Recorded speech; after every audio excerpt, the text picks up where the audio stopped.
Gwen says, I'm pivoting into a new field, going from sales and marketing to web development and coding. Great.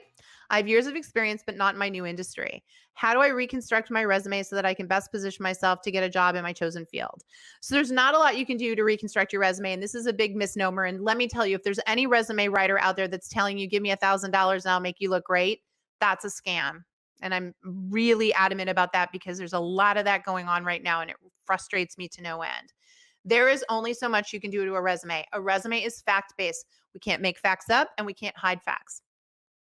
Now, one technique you can use is knowing how to properly outline your top fold of your resume. So the top fold of your resume is the top third of your resume, and it is the first thing they see when they open up the document. What you can do there is brand yourself for the industry that you're looking to go into. That is totally appropriate and possible to do.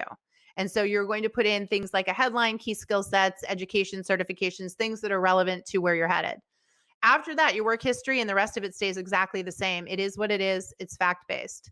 And if you need help with that, I strongly encourage you to go over and check out Work It Daily. Like I said, we have a one-time review process right now. You could have that resume, cover letter, and LinkedIn profile reviewed for your new chosen field, and you would be able to see what I'm talking about in terms of revamping that top fold. But the thing is, passing your resume in now for jobs where you don't have the experience, you're going to get tossed. So no one should tell you that your resume is going to get you hired. You need a resume, but the way you're going to break into a new industry is not going to be through online applications because at this point, thousands of people are going to be applying for the same jobs and many of them will have the experience and an employer is naturally going to hire the person with the experience. So how do you break in? Exactly what I was talking about earlier. First of all, if I were you, I'd start doing some pro bono work right now.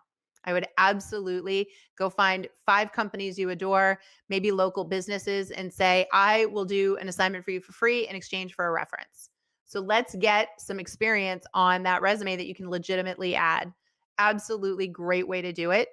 That way you can start to build experience, but then you'll be able to reach out to organizations, go around the application process, and learn to write something called a disruptive cover letter. So a disruptive cover letter is where you tell the story to help them understand you get them, that what you lack in experience, you make up for in passion and connection to the company's mission, to the work, etc. So it's about storytelling. So anytime you're making a career pivot like you are, 1, you've got to have the top fold of the resume branded correctly.